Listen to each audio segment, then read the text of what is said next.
ذنوبكم ومن يطع الله ورسوله فقد فاز فوزا عظيما أما بعد فإن أصدق الحديث كتاب الله وخير الهدي هدي محمد صلى الله عليه وسلم وشر الأمور محدثاتها فإن كل محدثة بدعة وكل بدعة ضلالة وكل ضلالة في النار. Ikhwani fid din rahimani wa rahimakumullah jami'an. Alhamdulillah wa syukurillah kami bisa hadir di sini di daerah yang bagi saya asing ya, baru pertama kali bisa hadir di antum. Mungkin kita dengan adat istiadat, tata krama atau bahasa yang berbeda ya, karena saya datang dari Jawa begitu. Insya Allah atas undangan ikhwah fillah di sini saya disuruh untuk memberikan satu bentuk bukan pengajian sebenarnya, tapi pembelajaran tentang kesehatan. Tetapi tetap aja pelajaran itu harus ada dalilnya gitu ya. Demikian tentang muhimmatnya sebuah ilmu yang harus diterapkan terhadap masalah kesehatan begitu. Allah Ta'ala memberikan pesan agung. Allah Ta'ala telah berfirman yang terus menerus dibaca oleh kaum muslimin dengan satu hal yang pendek ya, tapi jawami'ul kalim, yakni sebuah ayat mengatakan ku anfusakum wa ahlikum ya, wa ahlikum nara. Nah, di sini sekilas kita membacanya apa? Jagalah dirimu dan keluargamu dari api neraka, gitu ya. Maka segala apapun daya upaya yang harus dilakukan dalam rangka menjaga diri dan dalam rangka menjaga keluarga adalah dalam rangka mencapai ridha Allah Subhanahu wa taala, untuk jangan sampai kita masuk ke dalam ancaman Allah Subhanahu wa taala. Nauzubillah. Dan ada pesan yang besar di situ, kita memang untuk mencapai sebuah tujuan, yakni kebahagiaan, kesuksesan, ya, kemakmuran, kebaikan untuk segala hal ya, diri kita, keluarga kita, juga untuk alam semesta sekalipun, untuk berada pada takdir kauni Allah Ta'ala, takdir syar'i Allah Ta'ala, jadi mencapai ridha Allah. Salah satunya ya kan, seseorang akan bisa menjaga agamanya apabila dia kuat dalam masalah imannya, itu jelas ya. Nah, rezeki yang terbesar ya, setelah hidayah, setelah ilmu, setelah iman, di antara adalah rezeki kesehatan, gitu ya. Jadi apabila sering kita mendengar dari riwayatnya hadis, ya kan, dua perkara yang manusia sering tertipu di dalamnya adalah masalah kesehatan dan waktu luang. Ya, kalau kita hanya berpikir ketika situasi itu tenang, ya, waktu kita itu sehat, waktu kita itu luang, lalu setelah Allah berikan kita iman, kita rajin ke masjid, kita rajin taklim, kita rajin senang dengan kebaikan-kebaikan. Nah, kita bisa membayangkan pada situasi ya, ketika diri kita yang sangat semangat beriman, ketika sangat semangat beramal untuk menunaikan ayat tadi, ku anfusakum wa ahlikum nara. Satu permisalan saja betapa semangatnya seorang ikhwan, seorang aba ya, seorang ummahat untuk ibadah, tiba-tiba diuji dengan anaknya yang sakit. Pasti akan ibarat jalan tol, dia akan ngerem mendadak gitu ya, tidak bisa tidak ya, pasti akan ngerem mendadak ya. Dikabari lagi anak-anak taklim, ibadah, ceramah, itikaf misalnya ya, atau lagi seru-serunya membahas dalil, tiba-tiba katakan fulan sakit ya, fulana sakit, anu sakit, pasti akan terjadi apa? Perlambatan, ngerem situasi dan kondisi tentang keadaan seorang itu akan ngerem. Apa? terjadi pengurangan kualitas. Satu contoh lagi,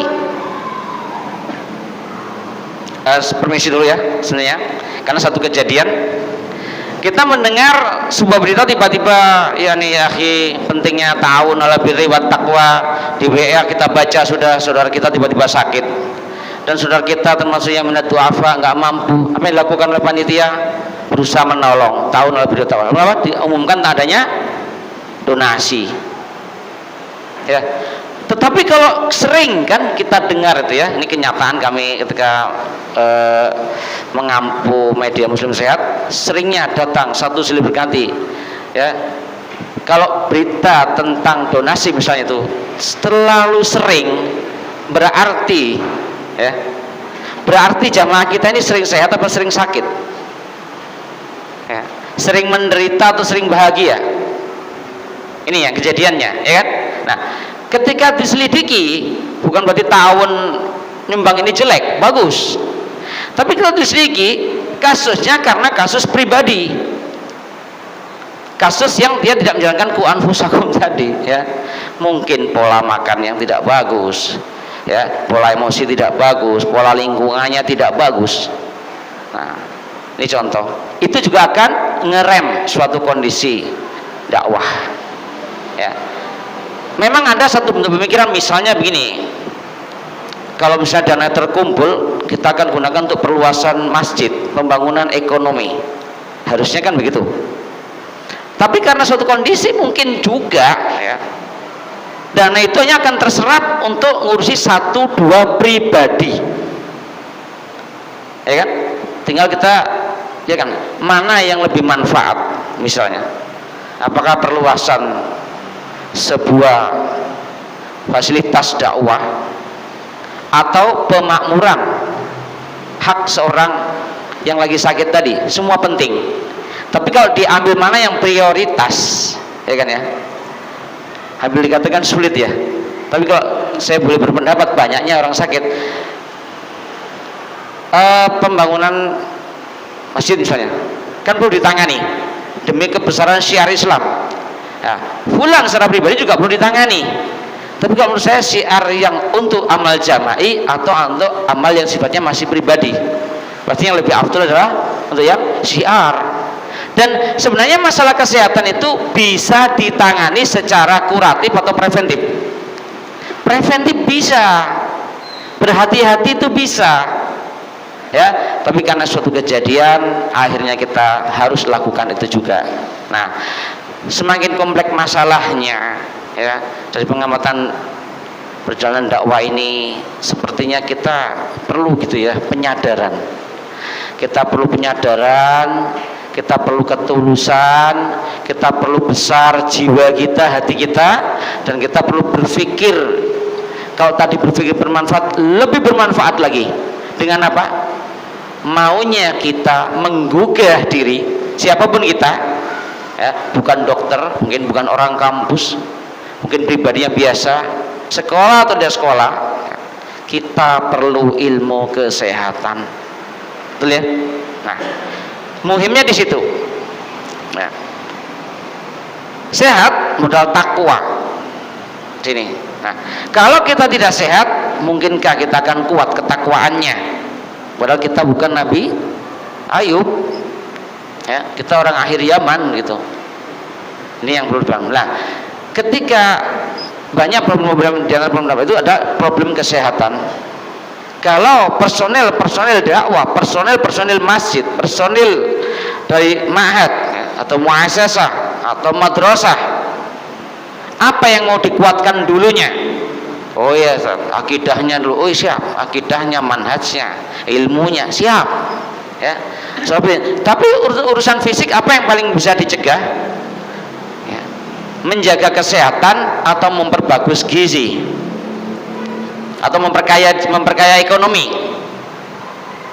ya, sebelum nanti proyek-proyek yang lain ya. Insya Allah proyek kesehatan lebih didahulukan ya, karena teori kesehatan tidak harus investasi dulu, tapi proyek ekonomi berinvestasi ya.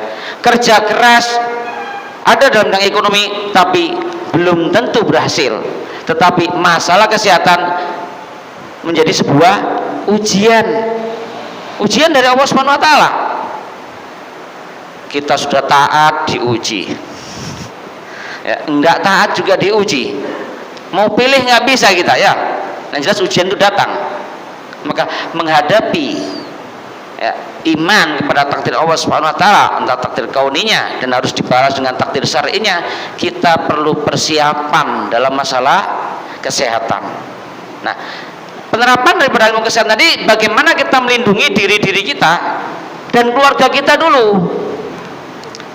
Langkahnya apa? Penyadaran ini tidak perlu biaya investasi besar, tidak perlu modal besar.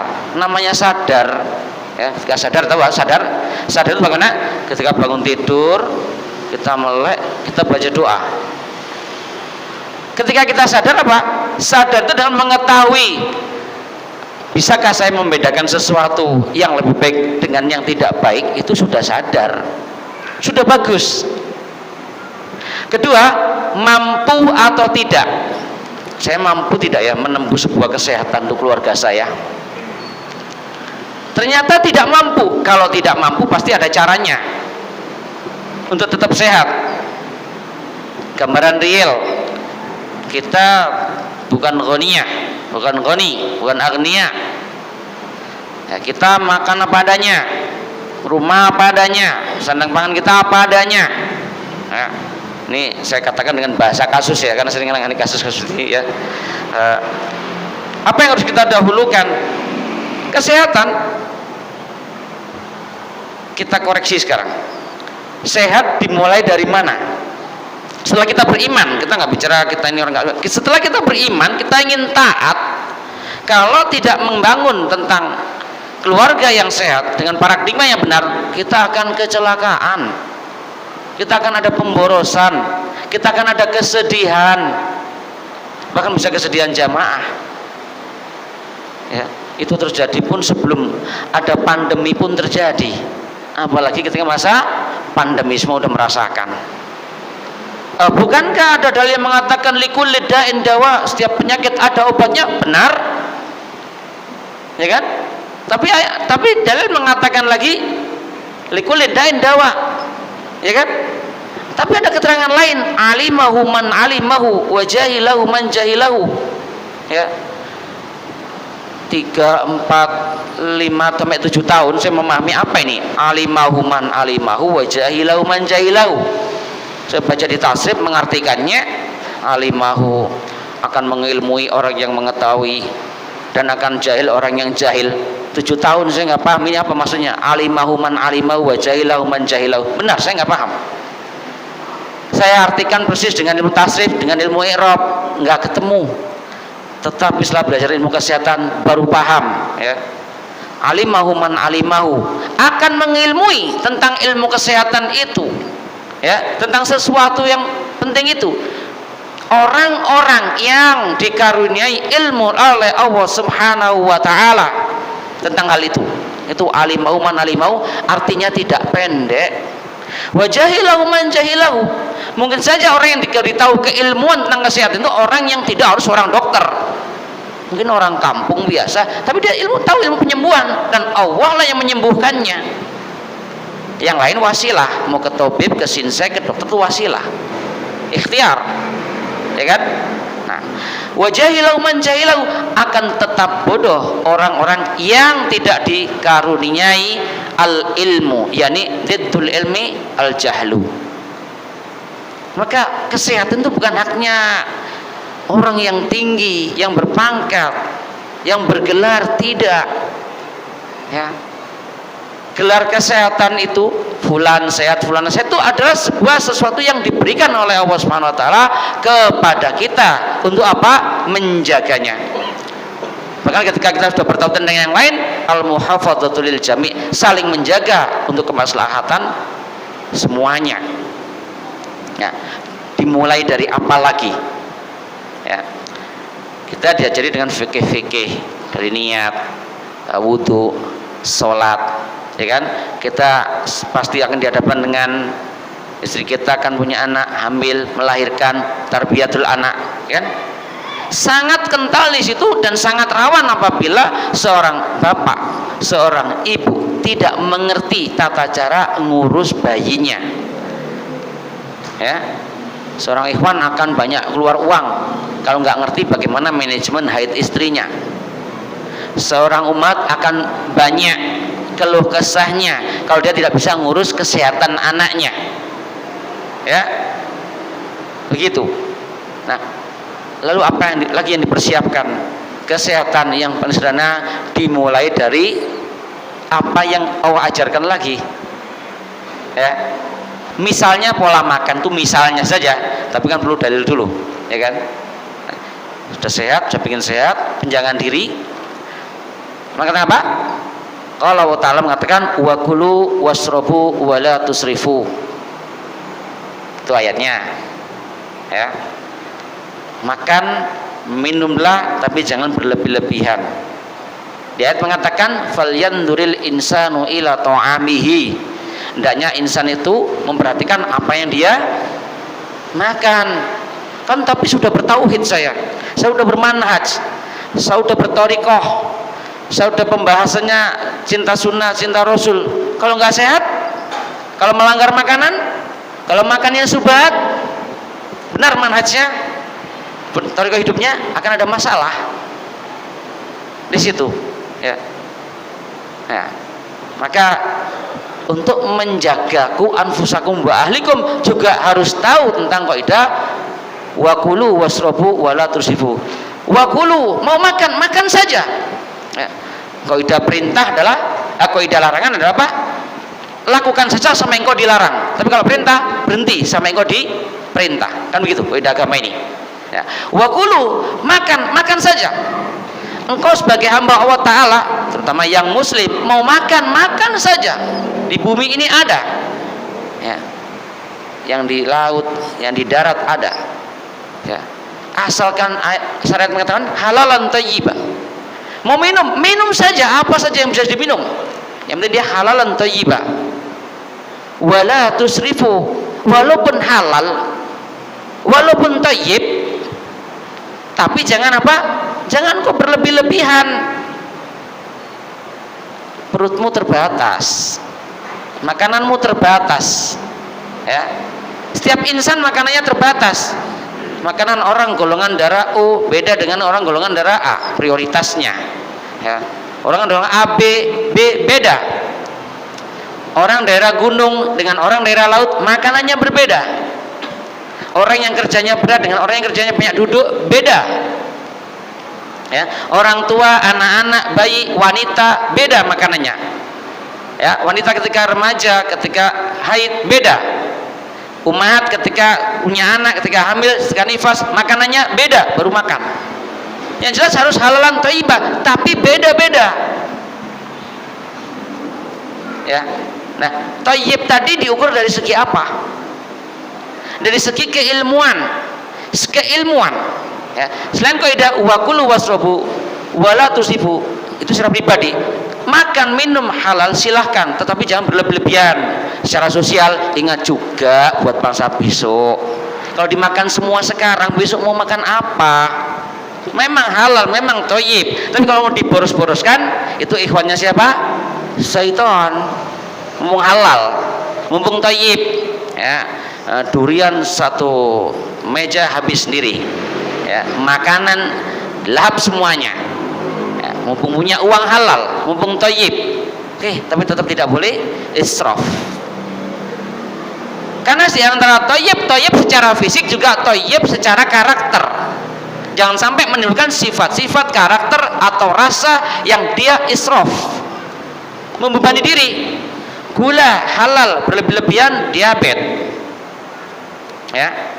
Makan minum pahit-pahit atau yang strong, panas-panas, bagus, halal. Tapi kalau terus-terusan jantung masalah, ya, gitu ya. Nah, apakah nanti herbal nabawi atau bukan herbal nabawi? Kalau berlebih-lebihan tidak boleh, gitu. Masalah air juga, ya, berlebih-lebihan tidak boleh, berkekurangan juga tidak boleh. ya. Nah, satu makanan akan menimbulkan, ya, apakah dia sebagai maslahatul lil jasad atau maslahatul lil qalb, ya, akan berpengaruh kepada masalah jasad badan dan masalah hatinya. Sehingga Al-Qayyim membagi di sini dalam Tibbun Nabawi, penyakit hati dibagi dua. Kita sudah sering tahu, ya, syahwat dan syubhat. Ya, obatnya apa? Perkara halal, perkara yang ilmu, ya, perkara-perkara yang sifatnya ruhiyah, yang syar'i itu, ya, dan perkara-perkara yang hak membata yang syubhat. Tetapi penyakit badan dibagi berapa? Penyakit badan dibagi dua juga. Yang sifatnya satu imtilaiyah, yang satu sifatnya mizajiyah. Nah, ini kita akan jelaskan dalam istilah kesehatan ini, ya. Yang imtilaiyah itu apa? Sifatnya dia kebablasan, kebanyakan, over, melonjak gitu. Maka sering penyakitnya apa? Penyakit lembab panas. Misalnya itu contohnya, ya. Segala sesuatu dia berlebih-lebihan, maka penyakitnya yang kecenderungan berlebih-lebihan. Penyakit panas, lembab di situ. Banyak dahak, contoh gitu. Nah, ada penyakit yang sifatnya imtilaiyah. Kalau imtilaiyah pembagiannya nanti, ya, akan dibagi menjadi 4 dengan sifat bila satu ketarik maka pasangannya akan berkurang. Bila pasangannya berkurang, yang satu akan berlebih. Bukan hukum yin yang, bukan.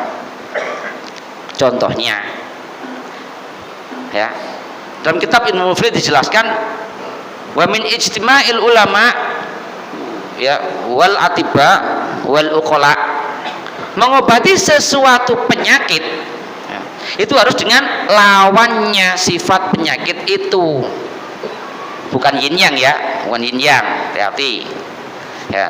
Orang yang sakitnya panas, obatnya sesuatu yang mendinginkannya, tujuannya sejuk. Orang yang penyakitnya itu dingin, maka obatnya dan sesuai sifatnya panas. Untuk apa? Menghangatkan. Nah, coba kita tanya ke jamaah, bila situasi itu hangat dan sejuk gimana? Aman, enak. Tapi kalau panas dingin, stres. Panas dingin, penyakit, ya.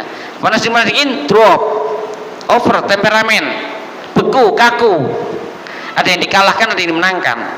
Mulai hidup ini berputar, ya. Kalau kita bagi 4 gini, ya, di kitab Tibbun Nabawi itu tidak membuat bagan sih, ya. Ada papan tulis? Nggak ada, nggak apa-apa, nggak usah, ya. Nah, gini, panas lawannya dingin, dingin lawannya panas. Pertautan padanya berputar pada satu arah, bagaikan pagi ke siang, siang ke sore, sore ke malam, malam ke pagi lagi, ya. Habis pagi, siang, sore, malam, pagi lagi. Kalau siang pingin pagi, ya sore dulu, paginya yang besok, bukan yang pagi yang tadi. Waktu tidak bisa kembali. Ini namanya apa? 4 perbandingan. Itu kalau memahami imtilaiyah dalam masalah badan tadi. Dan ranah sakit atau sehat itu ranah makhluk, bukan ranahnya kholik. Ranahnya kholik itu unlimited, apa? Tidak terbatas. La ya'lamul ghaiba illallah. Tapi ranah makhluk ada ranah sakit dan sehat, ya. Ranah manusia, ranah ujian itu di ranah makhluk. Ujian dari Allah Subhanahu wa taala. Nah, ketika panas diobati dengan dingin, dingin diobati dengan panas. Maka orang yang makanannya panas terus, sesekali dia harus memerlukan sesuatu yang makanannya dingin. Sebagaimana musim, ketika musimnya panas, Allah tumbuhkan buah-buahan, sayur-sayuran, dan makanan yang menyejukkan, ya. Ketika musimnya sangat-sangat dingin, hikmahnya Allah ciptakan juga, Allah tumbuhkan juga, Allah adakan juga, ya, makanan, minuman, buah-buahan yang sifatnya menghangatkan, begitu, ya. Maka contoh gini, contoh kecil, sakit jamur lembab, obatnya kebalikannya apa? Yang panas kering kan, kering. Itu bagaikan pagi dan sore, Ya. Pagi itu suasana yang lembab, terus menjadi panas kering. Siang hari kering, panas, terus menjadi kering. Sore, ya, sore kering, yang datang bukan lagi panas tapi angin, maka terus menjadi dingin, menjadi basah, menjadi lembab lagi. Seperti itu rumusnya, ya. Panas, dingin, lembab, kering, lawannya. Maka dalam suatu pemeriksaan diagnosa, ya, misalnya nanti kaidahnya saya bacakan, kalau ada orang yang sakitnya panas didiagnosa, maka obatnya harus yang dingin. Kalau ada orang yang sakitnya itu didiagnosa lembab, maka obatnya harus yang mengeringkan. Kalau ada orang yang penyakitnya tipe kering, maka obatnya harus yang melembabkan. Itu ini kaidahnya. Ini perlu dipelajari lanjut ya. Kemudian, ya, untuk memakan sesuatu yang halal, tadi kembali ke sesuatu yang besar. Hendaklah seseorang itu dalam timbul nabawi berobat dengan apa yang mereka biasa makan, gitu kan? Ya. La tayasu sifauka qarib, ya. Jangan kau berputus asa. Ya, wala tayasu min rahmatillah. Jangan kau berputus asa rahmat Allah. Sifauka qarib, obatmu itu dekat. Ini juga salah dari likul lidain dawa. Setiap penyakit ada obatnya, ya. Nah, tadi ada kata-kata alimahu man alimahu wa jahilahu man jahilahu. Barang siapa mengilmuinya oleh atas karunia Allah Ta'ala, maka dia mengetahuinya obatnya. Dan barang siapa tidak diberi karunia ilmu pengetahuan pengobatannya, dia tidak bisa mengobati penyakitnya, ya. Ya, idza asobat dawa udah, apabila obat menimpa penyakitnya, obatnya, ini menimpa penyakitnya seperti ini minum, ini haus, minum, sembuh kan gitu misalnya. Maka idza asobat dawa buri abidnillah, kalaupun sembuh dengan izin Allah, karena segala penciptaan ini milik Allah. Ya. Bagaimana memahaminya? Ini ada satu perkataan dari kitab, ya, yusiku antada alikumul umam, kayak Syekh bin Bas, ya. Satu kaidah kecil di sini saya takjub ya menemukannya. Ini kita bisa dibaca ya, ini kitabnya. Saya banyak foto kajiannya. Nah, di satu baris ini di sini, ini ada satu kata-kata beliau Syekh bin Bas mengatakan, saya izin saya baca ya. Ini tulisannya agak kecil. Ya, hadi tabiatul insan al-aqil, termasuk tabiat mindset karakter seseorang yang akil, yang berpikir adalah alladzi yuhibbul haya wa yuhibbul khalas, ingin kehidupan, ingin kesuksesan, kebaikan. Nggak ada manusia yang berakal pingin sengsara, nggak apa-apa, zuhud nanti. Salah itu, ya. Nggak apa-apa, kita makanannya biasa-biasa saja, nggak sehat nggak apa-apa, yang penting tawakal ala Allah. Salah itu, wala zuhud wala tawakal, karena ikhtiarnya jelek, ya kan. Toh semua sudah ditakdirkan, ikhwan kan gitu kadang. Ini saya amati berkali di tiap-tiap markis, yang penting sudah ditakdirkan, yang penting tawakal ala Allah. Kita zuhud yahi, nggak usah mewah-mewah, biasa aja, kotor dikit nggak apa-apa. Sepertinya Nabi itu nggak kepake ilmunya, ya. Bener nggak seperti ini? Kita bantah sekarang, ya. Tawakal, definisi tawakal sudah salah menjawab itu, ya. Orang yang mau sehat tawakalnya kepada Allah urusan batin, tetap menjalani takdir syar'inya. Ya, orang yang mau zuhud, definisi zuhud apa? Menghindari perkara-perkara yang tidak bermanfaat di akhirat. Lah kalau di dunia dia berbuat sesuatu yang mafsadah, fasid, ya berarti dia bukan zuhud. Ya. Kemudian yang terakhir tadi, itu sudah ditakdirkan. Oh ya. Ya, sudah ditakdirkan. Yang makanannya sembarangan, takdirnya sakit. Yang makanannya hati-hati, takdirnya sehat. Kan nggak akil lagi dia kan. Yang penting niatnya, innamal a'malu binniyat. Sudah 4 subhat yang terjadi di kalangan ikhwan. Nah, yang penting niatnya, tahu sudah niat baik. Kul bismillah sudah. Nah, benarkah seperti ini? Ya, padahal apa? Kesucian termasuk iman. gitu ya. Nah, subhat-subhatnya nggak main-main, merambah, hanya apa, merambah ke umat, merambah ke anak-anak. Nah, terus mau jadi masyarakat dakwah yang bagaimana kalau amburadul kesehatannya, kebersihannya, jorok, kumuh, ya kan? Padahal kan ahli sunnah. Ini penyakit yang harus diberantas dengan kita, tentang salah paham tentang niat, salah paham takdir, soal takdir contohnya. Ya. Orang yang sakit berobat, takdirnya sembuh. Sembuh kan di tangan Allah, betul. Tapi kalau kamu nggak berobat, sembuh tetap di tangan Allah, nggak ke tanganmu gitu. Misalnya maafin ada yang bujang ya, kan jodoh di tangan Allah, ya betul, jodoh di tangan Allah. Cuma kalau kamu nggak pergi melamar ke orang tuanya, ya jodoh ke orang lain, ya bukan ke tanganmu. Rezeki di tangan Allah. Kalau kamu nggak kerja, kamu nggak sungguh-sungguh, rezeki di tangan Allah, diberikan kepada hambanya yang ikhtiar. Ya, pinter bodoh sudah ditakdirkan. Ya kalau yang belajar dapat ilmu, yang nggak belajar bodoh. Sebagaimana yang pingin sehat, pingin mengerti, maka urusan orang ingin sehat modalnya adalah al-aqil. Setelah imannya, beriman tapi nggak berakal tuh bagaimana? Kan berkurang ilmannya nanti kan ya. Sudah bagus dapat hidayah tapi tidak berakil. Baru berakil ya, belum masalah mandat dan akidah ya, berakil. Nah, kemudian apa kata beliau ini kita ya? Nah, termasuk ini wa yuhibbul khalas ya, minal amrad, ingin kesembuhan dari penyakitnya. Yuhimmuhu ayya'rifad da'a wa ayya'rifad dawa. Pertama kata Syekh, kalau orang itu akil, ngerti, pingin selamat, pingin makmur, pingin enak, pingin enteng hidupnya, nggak banyak masalah, ketahui ya, tujuan prioritas dia, masalah dia, dan termasuk dalam masalah penyakit, hendaknya ayya'rifada, ketahui kadar penyakitnya itu apa, kemudian baru ketahui obatnya. Misalnya saya mengetahui penyakit dulu apa mengetahui obatnya dulu?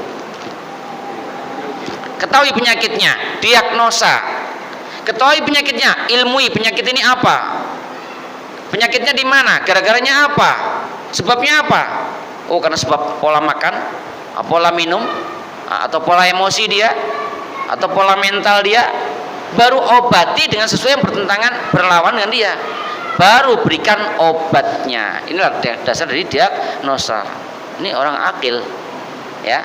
Maka kalau kita di sini dikatakan tidak menjaga kesehatan, tidak hati-hati makan, tidak tahu tentang al-halal, al-haram, syubhat itu mana ya, asal daging makan. Kalau ikan alhamdulillah ya sini. Cuma kalau udah ayam-ayam tiren masuk pasar, sembelihan tidak halal masuk pasar ya, ternak-ternak mati disembelih dijual, antum diam saja, ikut beli lagi, parah gitu ya. Yang penting nanti baca bismillah, ada dalil lagi gitu ya. Dan ini kejadian ya. Maka diantara antum mungkin harus ada yang buka ya, penyembelihan ayam potong syar'i, penyembelihan sapi syar'i dan ihsan ya, penyembelihan kambing syar'i dan ihsan, menolak warung-warung yang masih pelayanannya subhat. Dari teori akil ini muncullah ekonomi Islam, ekonomi berilmu ya, kehati-hatian yang tinggi, begitu contohnya seperti itu ya. Sudah azan panitia gimana? Sudah berapa menit lagi? 7 menit ya, ya 7 menit lagi akan kami rangkumkan biar nggak terlalu rumit.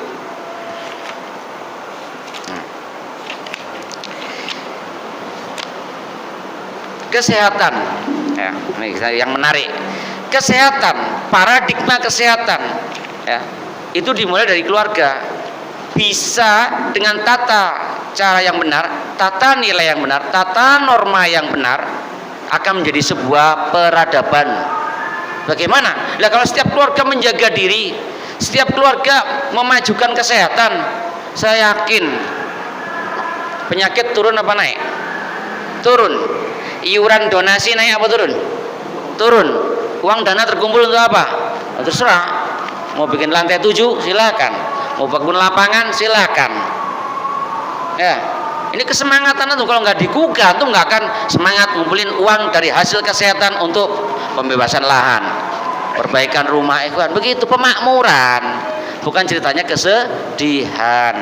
Ya, berubahlah, yuk berubah. Ya, berubah saja lah. Ya, berubah bertahun. Ya, untuk berubah. Ingatkan yang masih pakai dalil-dalil salah tadi ya, alasannya tawakal, alasannya innamal binniyat, alasannya zuhud, alasannya takdir. Ya, yang alasannya yang penting agama ini mudah ya, nggak sulit, nggak kayak antum. Ya, harus dijelaskan kepada mereka ya.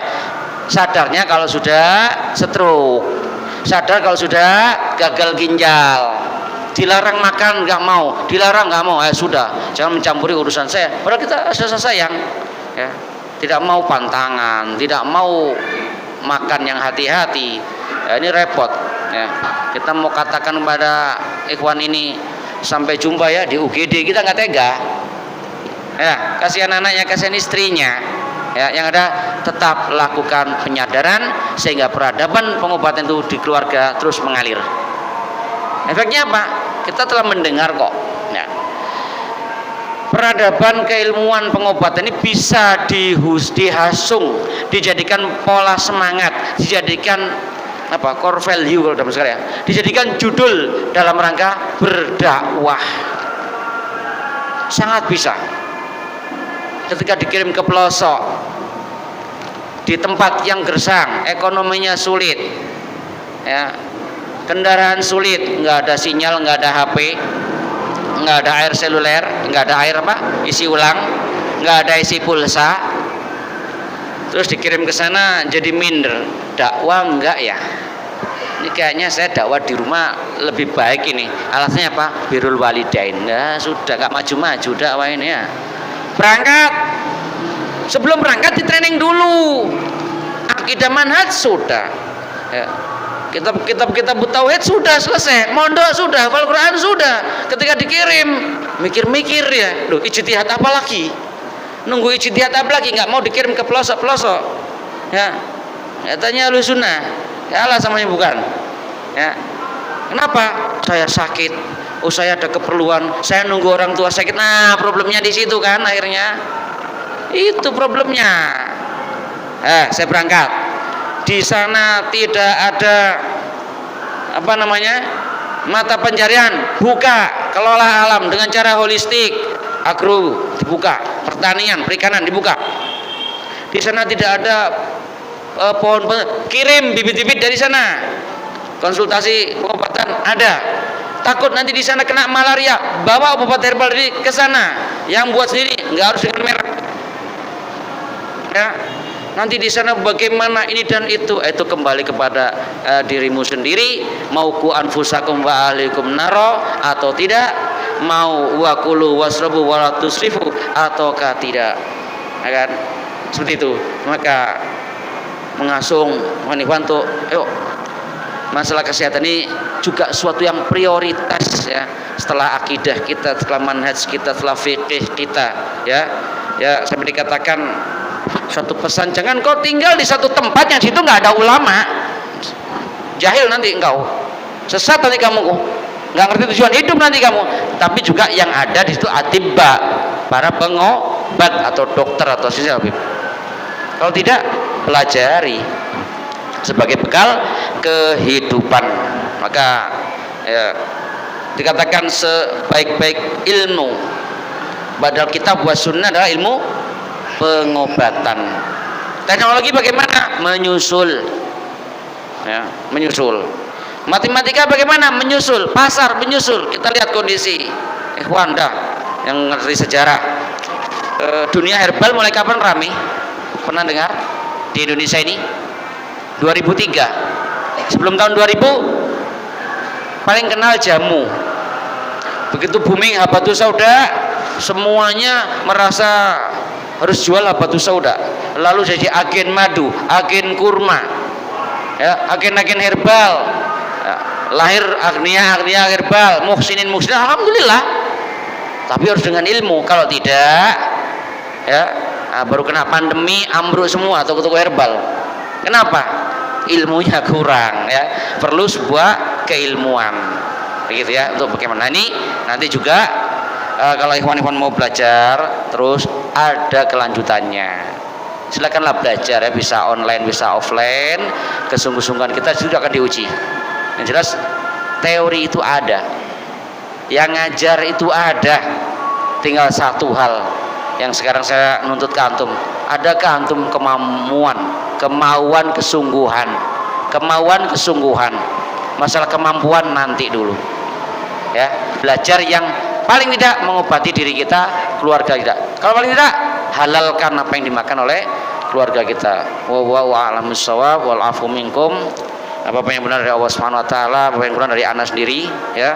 Dan apa yang tadi kami sampaikan jelas belum sempurna, belum lengkap ya kan?